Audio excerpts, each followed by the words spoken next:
can avoid the indiscriminate use of force that is a dynamic that unfortunately tends to compromise people's rights. Now at 5, Portland police gearing up ahead of anti-Trump protests across the metro this weekend.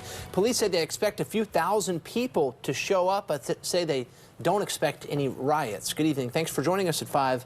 I'm Reiki Azaway. I'm Deborah Knapp. These protests are part of a similar demonstration, actually demonstrations being held all across the country. K2's Christina Giardinelli joins us live from the waterfront where a few events are scheduled to be held. So Christina, you talked to police and organizers.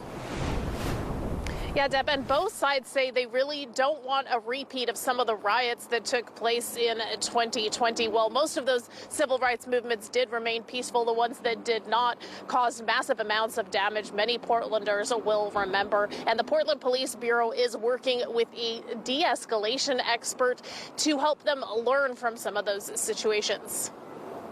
I think, everybody looks back on 2020 with trepidation. Police in riot gear responding to what started off as a peaceful protest and ended with smashed storefront windows and violent clashes with officers. Clifford Stott, a social psychology professor at Keele University, was hired to help Portland police prevent a scenario like that. I think everybody understands that as a community, nobody wants to be in that place. He says when it comes to de-escalation, the key is to cater the police response to the level of criminal activity taking place and not to over-respond because of fear. Proportionality is the one word I would use for that.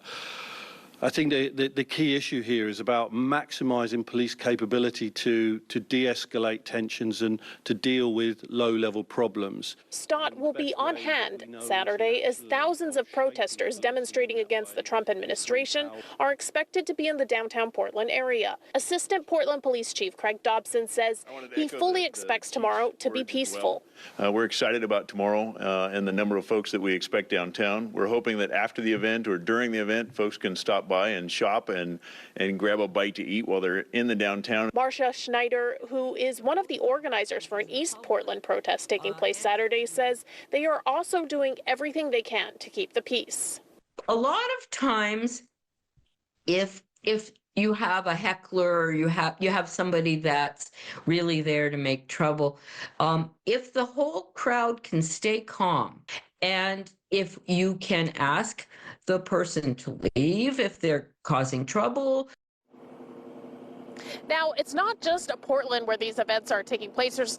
We've heard from organizers also in Hillsborough, Beaverton, and as you just heard, also in East County, so not just here in the downtown area, although there are a few different events that are scheduled to meet up here at the waterfront at some point tomorrow. We'll be following along on those events and bringing you any information you need to know about those.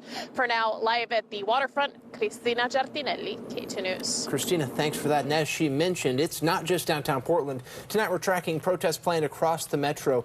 On the east side, events include the Selwood, Moreland neighborhood and across the Columbia in Vancouver as well. On the west side, we're seeing events planned in Tigard, Beaverton and Hillsborough.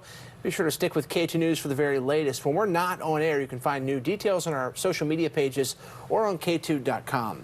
To see that full news conference from Portland Police, point your phone's camera at the QR code on your screen. That will take you to the K2 News YouTube page.